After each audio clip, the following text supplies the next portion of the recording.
And welcome back to this, our third tutorial on the flying bird in Autodesk Maya. In this tutorial we're going to learn about, well, I already know, but you're going to learn about doing skin weights. The reason why skin weights is so important, as I mentioned briefly before, is that each of these joints has to have a certain amount of influence over the skin in order to make it move naturally and in order to make it move the way you want it to with the joints that you have assigned the influence to. And they call that skin weight. So each joint carries a certain amount of influence or weight on the area of the model. But first, before we do that, I want to demonstrate why this is so important. So let's rotate this around. We're going to do a little animation here with the wings. So we're going to select this one and press E for rotate and flap up and down. Now you can see, let me rotate it up here a little bit. You can see we got some animation happening, but look down here, you've got some movement under the arm that looks very unnatural. That joint in movement is influencing the back, so it's kind of bowing up, and then the whole chest area is moving, which might happen to some extent, but not quite that much. And the same would be happening on the other side too. So what we want to do is set the influence of these joints so that it looks more natural. And let's see what happens when we rotate the knee joint.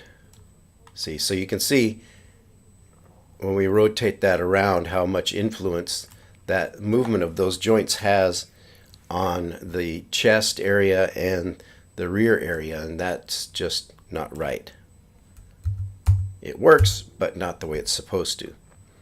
Check the neck and the head. See, so we got some, it doesn't look real bad. It shouldn't be a big problem for us to fix, but it does need to be fixed if we're going to have a convincing model in the animation.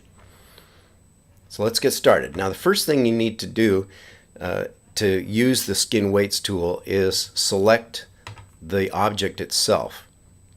If you don't select the object, the skin weights tool won't work. You can select the skeleton, but that won't do it. You gotta select the model. Let's go up into the menu set. Change the menu set to rigging, because setting the skin weights is all part of the rigging process. Then we go to skin, and then we go to paint skin weights, and we want to click on the option box, and that brings up the tool settings for the skin weights tool. You can also see that that tool is represented here in this icon because we're using the paint tool to change the influence of the different joints. And you can see the different joints are listed here as we named them. Let's scroll down. You can see them all down as far as tail 2 and beginning with the base. And you can see they're all children ultimately of the base. And the base is now selected.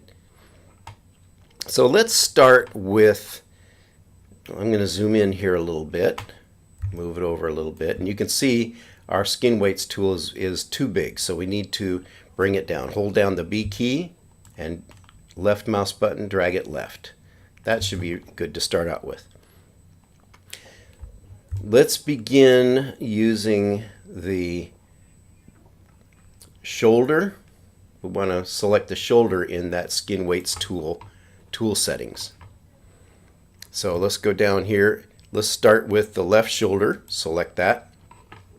That looks pretty good, but we want to eliminate any influence. All the influence is represented by the white, and if you've got gray influence or shaded influence like that,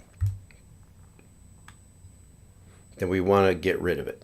So the way the settings are set right now, we leave it at skin weight. That's the tool we want. Interactive, opacity is at 1, value is at 1 also. So we'll just leave those as they are in the default, and this is the kind of profile we have set. Now to take away the influence, we hold down the Control key and paint the areas that we want to eliminate the influence on. So that would be anything that isn't part of the wing. Let's rotate it around, hold down the Control key, and you can see, if you look closely, that the actions of the painting happen when we move the cursor over the intersections at the vertices. Let's rotate this around. See, we've got some down here. So we need to look all over the body in any area that isn't part of the wing. And if there's an influence there, we need to paint it out.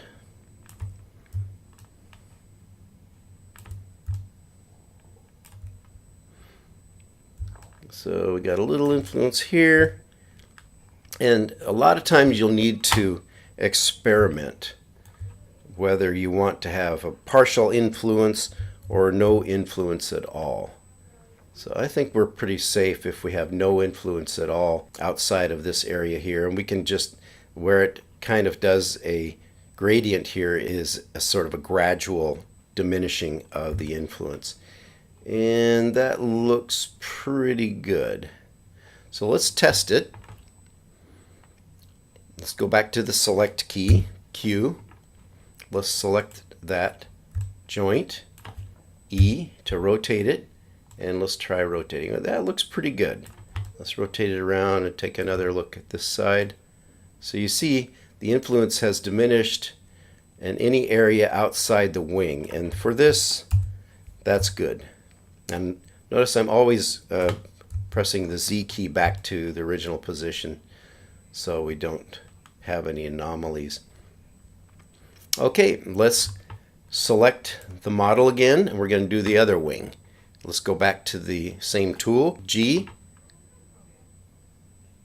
And then we've got our tool settings again. Let's select the right shoulder and do the same thing. Hold down the Control key. And we want to get rid of any influence that is outside the realm of that wing. And it's okay if we have some gradient just going slightly past it, but again, we want to get rid of the influence. And while we're here, let me show you this. We can paint and add influence. Say, for instance, we take away too much influence like that. We add influence, and this is the primary use of the tool, by not holding down the Control key and painting in the influence. Okay, so I'm going to back up, and let's continue to deselect or remove the influence of the wing joint around the body.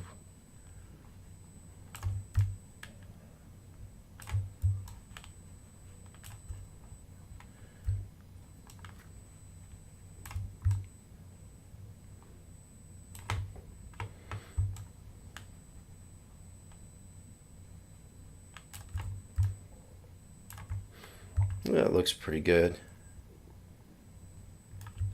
And you can see there's a little bit of shaded area where it's not influencing it. That influence is probably being given by the wing tip. So let's click on that, and you can see that that influence is there from the wing tip. And that's probably okay. But let's make sure, let's look around and make sure that that's not having any influence anywhere else. And it wouldn't likely, because it's so far away from the body of the bird. And let's check on the other one too. That should be all right.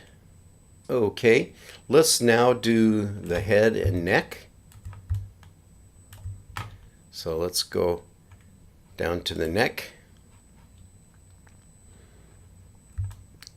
And that's probably pretty okay the way it is. The beak, we're not going to really be animating the beak, we'll be animating the head, so that's the main thing that we want to have the influence from the neck. I would think maybe we might want to get rid of a little of this. Let's test this out and see by animating the head and neck.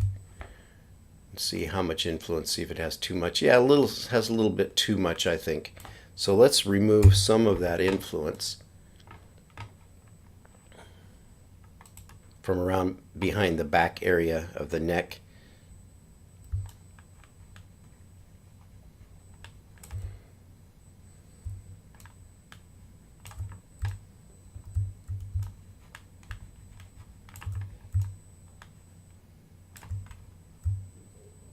Yeah, we definitely don't want it to have influence on the front part of the wing.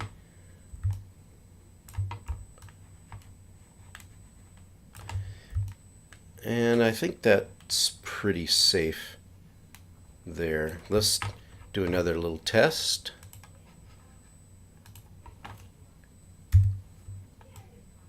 Yeah, I think that's all right.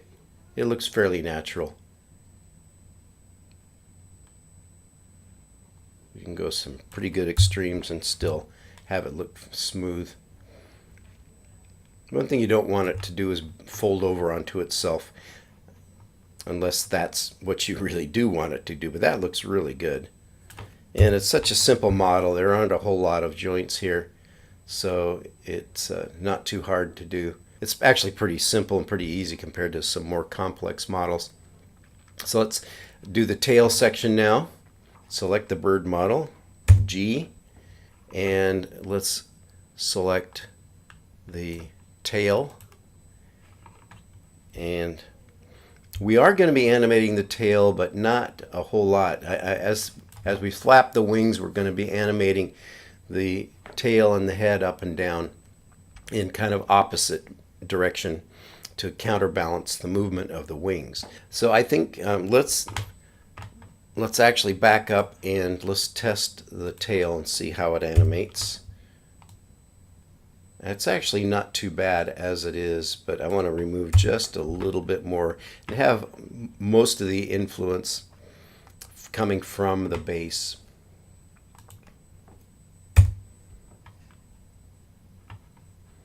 All right, so let's remove some of the influence around here as it spreads into the body of the bird.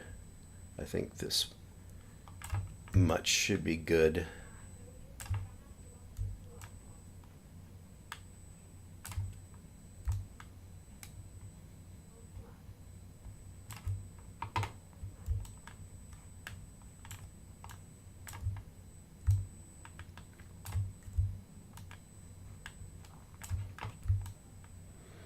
That looks good. Okay. And let's check the tail tip. Should just have its own influence to a certain amount. And it doesn't seem to be influencing any other areas unduly or at all.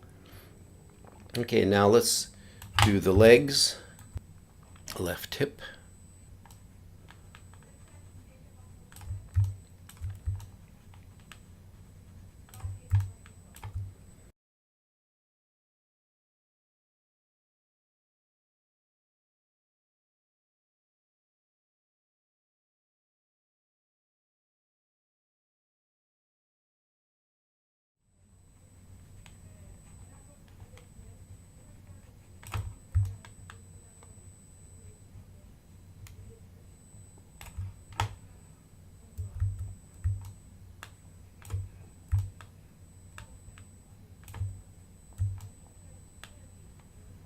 Okay, so that looks better.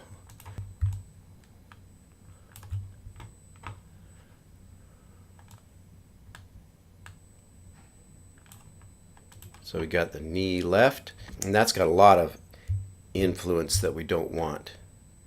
We're not going to be moving it a lot, but we are going to, when it first flies, it's going to kind of crouch and then push off, and then it's going to be swinging back in flight, and we don't want it to influence the body at all in that way. So let's go ahead and remove the influence.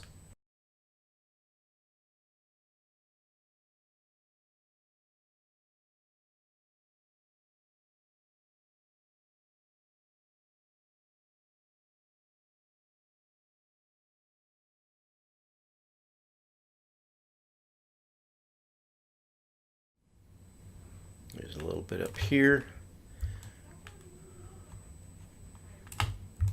And again, if we wanted to add some, then we wouldn't hold down the control key, we'd just paint it on. And we can alter the amount of influence by changing the value. Let's say we take it down to 5, and so when we paint it on there, you can see it's not pure white. It's about 0.4854%. Let's take it back up. And that looks pretty good there. Here's a little bit we want to remove. And let's now check the ankle. Make sure that that's not having any influence. I should mention that when we bind the skin to the skeleton, we are able to set how much influence the joints and bones have in the option box when we do that. So that's just a little aside there for the future. So that looks pretty good, and let's also do the other knee and ankle and hip. So you see there's a lot of, and that's the right hip, there's a lot of influence just like we had with the left one. Let's get rid of.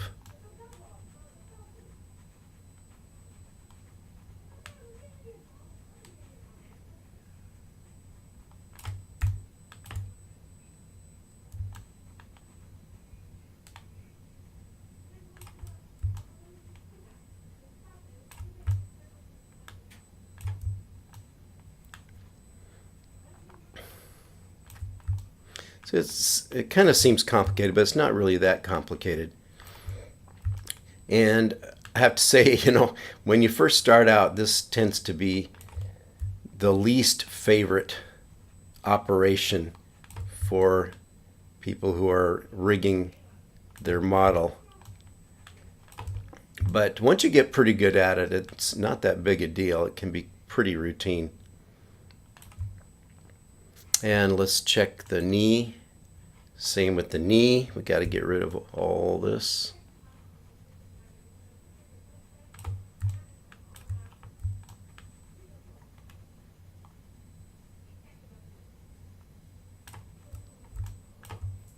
There's a lot of mix of influence, or at least there was, between the hip and the knee.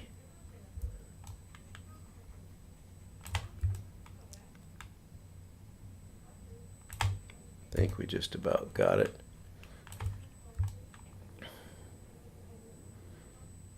All right, and the ankle looks good. Don't see any influence going anywhere. And let's test these now.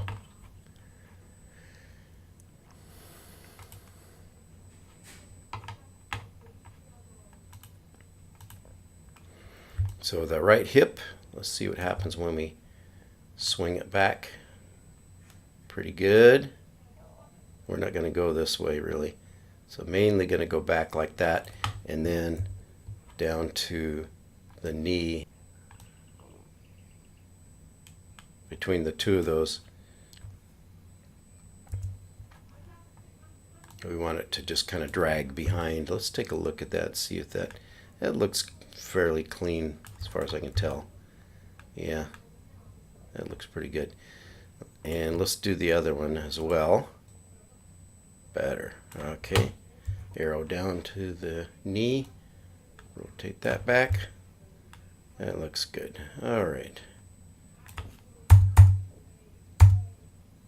And save on a regular basis. I have saved this as Flying Bird 3, so you might want to do the same thing.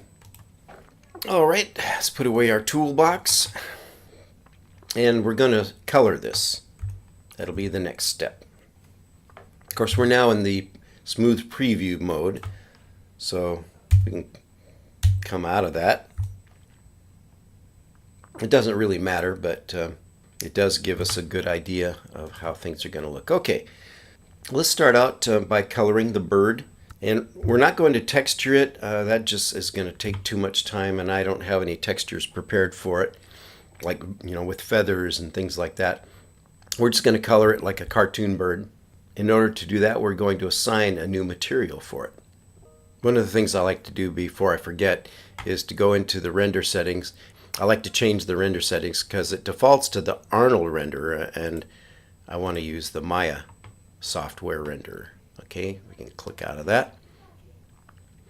Now make sure the model is selected, right click on it, go down to assign new material, and now you can see we've got all kinds of materials from which to choose. We could have a shiny bird, or we could have a partially shiny bird, or something that like a Lambert. I think we'll just choose a Lambert for it. Let's go to Lambert 2. That'll be the color for this. Let's say bird body. Alright, so we want to choose a color. Go to the color picker, and since I used a bluebird, I'm going to make it a bluebird.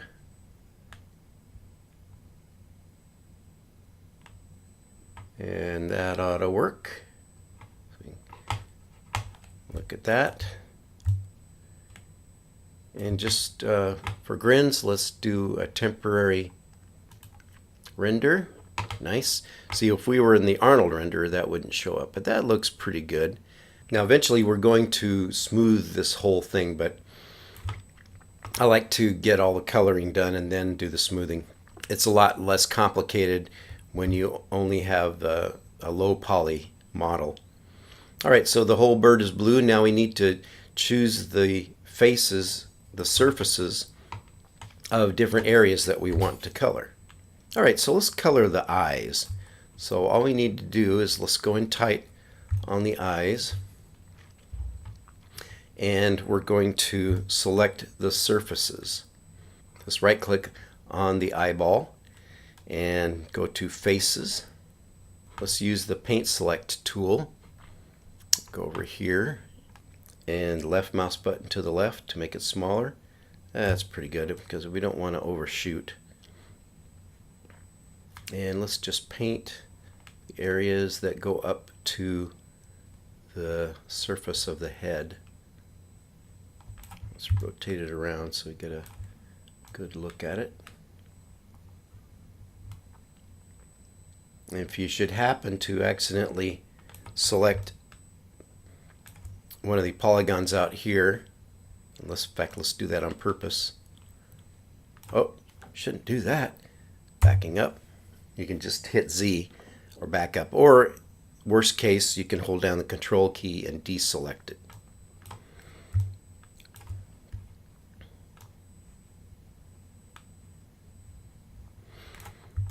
And don't fret too much about the polygons from the eyeball that go inside there that are right at the edge. That's probably not going to be very visible, but that looks pretty good.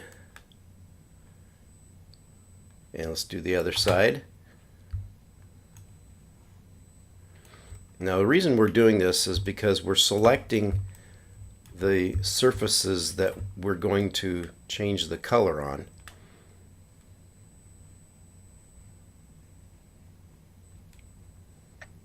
As a matter of fact, as a part of the exercise, let's just, I didn't do it on the other side, but we'll just leave part of this as the pupil. So from now on, we're just going to select the area around where the pupil would be.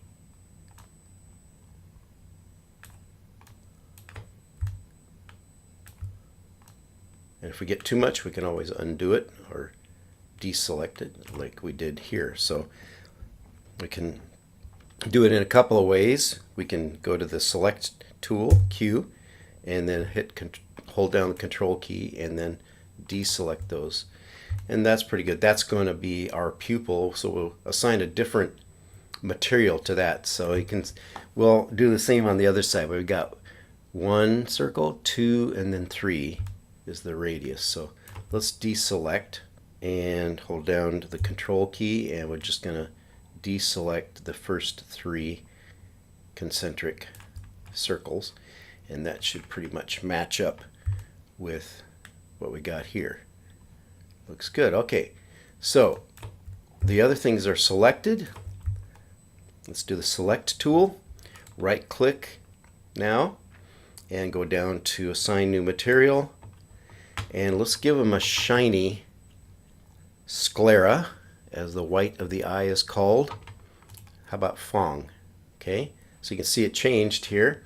We have Fong 1 here. Let's rename it sclera, the technical term, and let's make it white. It's already missing any color, so let's just take it up to very white, and that should do it. That's looking pretty good.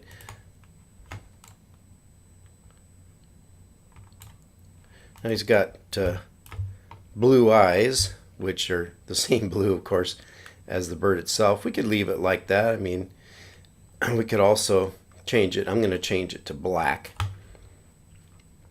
So we're going to do the same thing. Let's select those surfaces, right click, go to the face, and we're going to just select the pupil. Paint selection tool, select just the pupil area, right click, go down to assign new material, and let's give him some shiny black pupils. And that should do it. Let's take a look at him.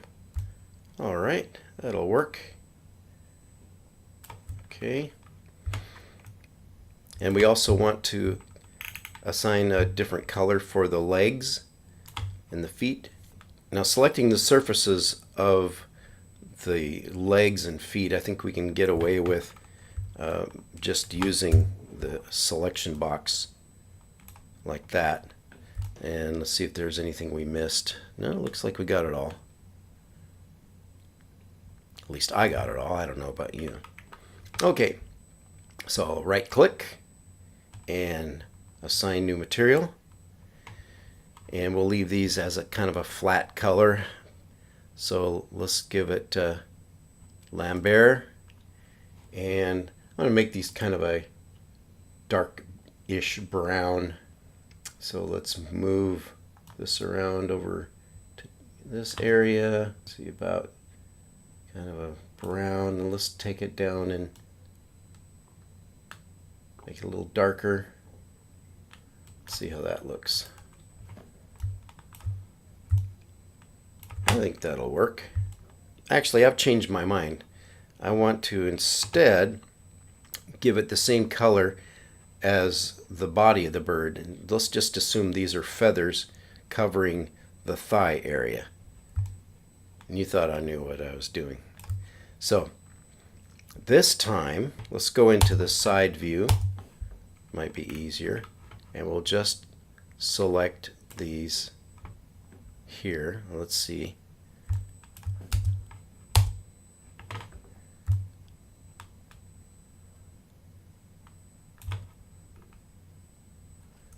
Shift select, shift select. Let's see if we got them all. Yep, good. But again, you could have selected those with the paint selection tool. However, it works best for you. Now, since we already have the blue material for the bird, let's do it a little differently. Right click, go down to assign existing material, and we're going to do bird body. Okay, and then that changes them back to the blue they were before. Okay, now let's go into the rendering editors and Hypershade. Let's take a look at the Hypershade. This is the brown material, and I want to rename that the legs, and then the blend 1 I want to rename pupils.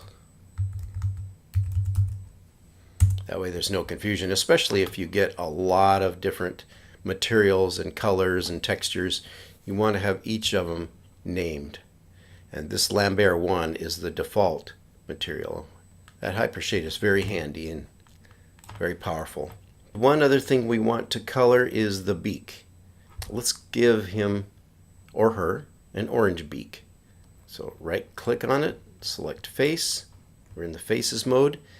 Let's do the paint selection tool and let's paint around here to select the beak. Make sure we get them all.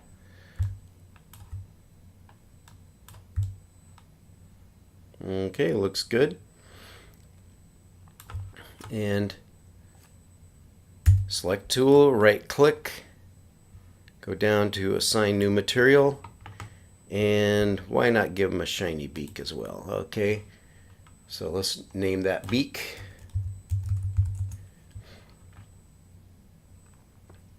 And give it a color. Like I said, I'm going to make it kind of an orange-ish color, fairly bright. Alright, next thing we want to do is smooth it. So first we need to go into the modeling menu, then right click on it, go to the object mode, make sure that the body is selected, and go to the mesh menu, down to smooth. There you go. And it's looking pretty good. Let's do a test render. Yeah, it looks nice. We need more light though, but I like it. Looks good. You've done a great job. Alright, so let's go in and add a light. So create lights, and let's add another ambient light. Alright, and we can just leave it pretty much where it is, and let's do another test render. Yeah, that's better. Alright, and let's add an area light up above, because we need more light up above. Create lights and area light, and let's move that up above the bird. And this little line shows the direction that it's shining.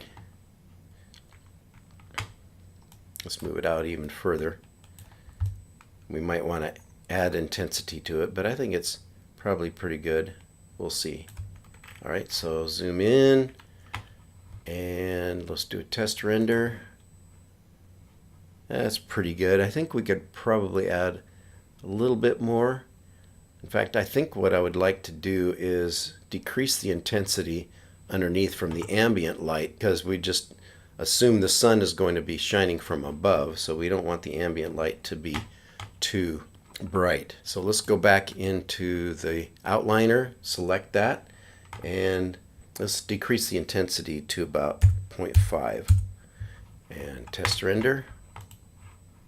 Test render. That's pretty good. Now we can tweak them later on, but that's a good place to start for our animation. So this brings to a conclusion our third flying bird tutorial in Autodesk Maya. We'll continue in the next episode, number 4, animating the bird flying around and animating the camera along with it.